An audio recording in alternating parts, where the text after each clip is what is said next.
So you have probably heard by now that hydration and moisturization are the primary needs for kinky, curly, and coily hair types. And you may have also thought that hydration and moisturization are terms that are interchangeable. Well, you would be kind of wrong. All right, so let's get into the difference between hydration and moisture. So I'm going to add a little graphic to help to illustrate what I will be saying. Hydration, in short, is the act of adding water to the hair. So that can be plain water, it can be a product that has water in it. So long as water is being introduced to the hair, then you can consider that hydration. One way that I have remembered that is that hydration starts with an H, and so does H2O. So if you can remember that, then this will make the process of differentiating between hydration and moisturization that much simpler. Moisturization is more so the act of sealing in the hydration to make sure that it is trapped into the follicles and it is not being released out into the atmosphere, which would cause what? Dryness. I was reading a blog recently. The author basically explained how she used to constantly wet her hair because she thought that hydrating her hair was the same as moisturizing her hair. But even though she was constantly adding water to her hair, as soon as that water dried, her hair was back to feeling dry and brittle again, which kind of left her confused. If this is your problem, you need to focus on both. You need to hydrate the hair, but you also need to moisturize the hair to make sure all of your effort is not in vain. So, how do you do both acts? I think the number one thing that you have to do is kind of visualize your hair follicle. I'll try to find an image or something and put it here. Your hair is its own structure. Each individual strand is its own structure, and it's made up of an outer layer and an inner layer. The outer layer contains cuticles that will open or close depending upon the environment of your hair at the time. So heat can open your cuticles. Also, the pH level of certain products can open or close your cuticles. Also, there's hair that is either high porosity, which means that the cuticles are naturally more open, or there is low porosity, which means that they like to be tightly shut. An additional note is that if your hair is damaged, heat damage, harsh chemicals on your hair, that can also change the structure of that hair shaft, and it can leave it more open and vulnerable to that hydration escaping, which can of course lead to dryness. So if we know that the outer layer is kind of either shut or open or whatever it is, then we know that our goal is to get the water into the hydration, the moisturization into that inner layer where all of the hair's nutrients lie. Think of it like your body, like that outer layer is like the skin and everything inside is kind of like your organs. So when you drink water or you eat healthy foods, you are getting it into your body by way of your mouth. I'm kind of rambling, but hopefully I'm making sense. So if your hair has this structure and your cuticles are open, closed, whatever they are, your main thing that you want to do each week is make sure that these cuticles, that outer layer is what? Clean, because that will first and foremost allow the hair to absorb the hydration that you'll put in by way of washing your hair each week in water, in H2O. I know that historically in the natural hair community, we have been taught to kind of stray away from shampoos, stray away from sulfate shampoos, and then in the same breath, we've been encouraged to use heavy butters, heavy oils, etc. So if you kind of remember that we need that cuticle to be accessible and not kind of like clogged and gooked up with heavy products, then you understand that maybe that wasn't the best approach to caring for naturally textured hair. I would recommend at least twice a month, maybe once a month, depending upon what works for you. Everybody's hair is different, but for myself, I like to at least twice a month clarify my hair, do some type of stronger cleanser that I know for sure is going to get rid of any gook or product buildup that is on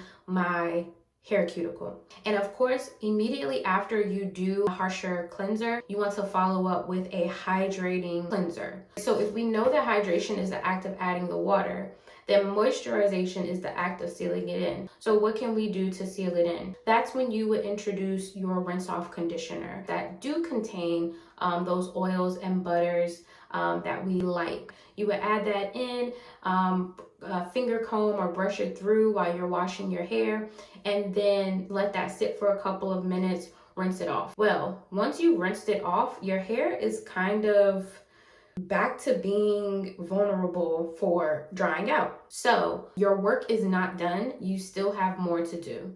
So that brings me to what I'm doing right now. So as you can see, I'm in my bathrobe. I am about to hop in the shower, and I'm going to wash my hair. I'm going to do everything that I just said basically. And then I'm going to come back and I'm going to show you what I'm going to do to make sure my hair is not only hydrated, but also moisturized. Okay, so I am back. I've just cleansed and conditioned my hair. And as you can see, my hair has water beads on it. And this is because my hair is low porosity naturally. From the very top, you see the water beads, all the way to my ends, you see that the water is beading off of my hair. And this kind of goes back into what I was saying before about how that piece of lint. About how I was saying damage, be it heat damage, color damage, can cause even low porosity hair to become more porous, which yes, allows hydration in a lot more effectively, but it also allows it to escape a lot more effectively as well, which leads to dry, brittle ends that do break and cause your length retention goals to suffer. So what I've already done so far is hydrate my hair. I've done that in my shower with my water source, and I have deeply hydrated my hair. If this were to dry, my hair would go from feeling, nice and hydrated right now to feeling dry later. What do I need to do? What do I need to couple with my hydration practices to ensure that that does not happen? Moisturization. This is the step in your wash day routine where you will go in with your deep conditioner to deeply moisturize your hair. So what makes a good deep conditioner? You want to find products that have nice oils and butters in them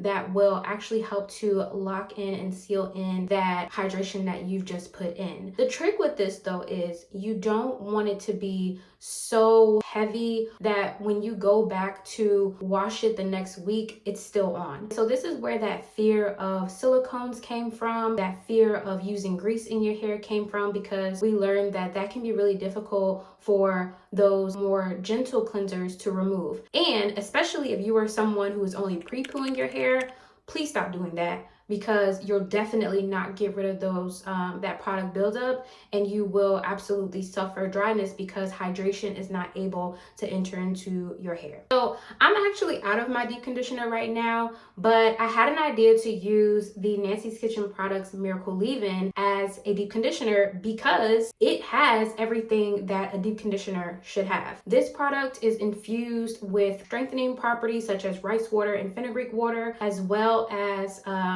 avocado oil, which is an oil, but the molecular structure of avocado oil allows it to actually penetrate the hair, which allows it to be moisturizing to the hair. Because it's a leave-in, I am going to use it as a leave-in, but I'm going to see if it can also be a deep conditioner. All right, so the first thing that I'm going to do is gently blot my hair to get rid of that water that's just sitting on top of my hair, to make way on the strands for, you see the difference? No beads, to just make way for the product to actually penetrate my hair. If that water is sitting there, then how will the product get into my hair? So I'm being gentle because this is just a regular bath towel, and I don't want my curls to like snag on any of, like you see like this thing is made up of like a bunch of little hooks, like threaded through. So I don't want my hair to get caught on that and pull. So I'm just being really gentle.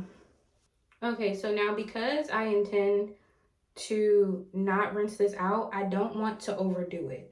So to make sure I'm getting product all over without just slabbing it onto my hair, I am going to make little sections in my hair. And then I'll share with you guys a little secret. You see right here, I have traction alopecia because I used to do box braids all the time and it pulled my edges out.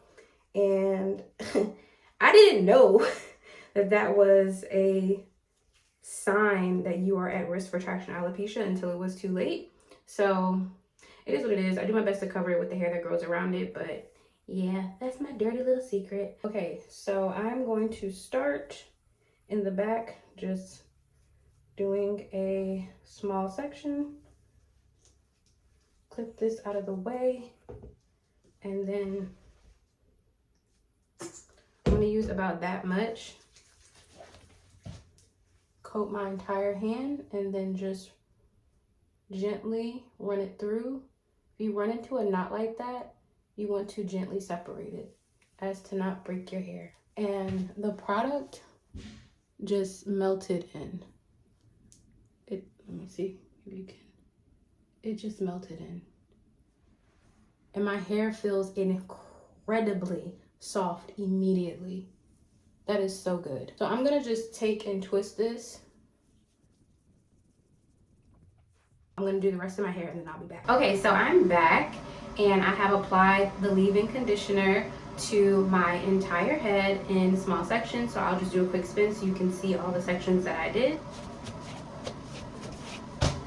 Saw it? Great.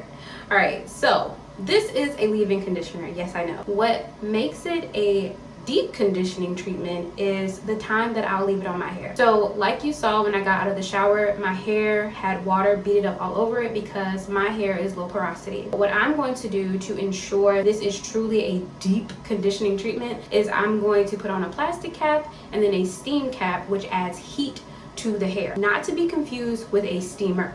So this is going to be a deeply moisturizing treatment because it is penetrating, or it is allowing those conditioning properties, that avocado oil that I told you about, to go in and deeply condition and moisturize my hair. Now, I have a question for you.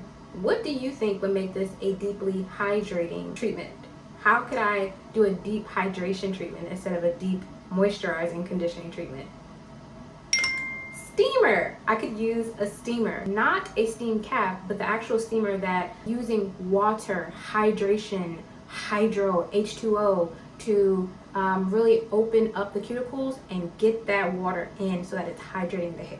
All right, so after I finish deep conditioning, I'm gonna go ahead and leave this conditioner on so that it can do its primary job as a leave-in conditioner. And one of the things that I really like about this leave-in conditioner is that it not only moisturizes, but it also hydrates using its ingredient glycerin, which is a humectant that helps to draw water out of the atmosphere and put it into your hair. Okay, so I just finished blow drying my hair so I can put it back in those braids that I started the video out with. But I just wanted to say, now that my hair is dry and ready to be styled, I can truly say that this leave-in as a deep conditioner really got the job done. My hair feels so moisturized, so healthy. I don't even feel the need to add a sealing oil. I can tell that that avocado oil is working and doing its job. All right, that's it for me. I will talk to you soon. Bye.